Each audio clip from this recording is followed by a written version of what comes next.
सलामुअलैकुम दोस्तों, कैसे हो आप लोग। अगर आप भी अपने टिकटॉक अकाउंट पर किसी दूसरे सोशल मीडिया के लिंक डालना चाहते हैं तो ये वीडियो आपके लिए है।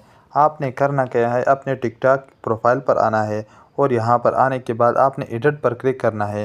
एडिट पर क्लिक करने के बाद आप यहाँ नीचे देख सकते हैं लिंक्स, इस पर आपने क्लिक करना है और यहाँ पर आप देखें इंस्टाग्राम का लिंक अगर आपने डालना है तो ऊपर वाले पर क्लिक करना है। अगर यूट्यूब का लिंक डालना है तो नीचे वाले पर क्लिक करना है।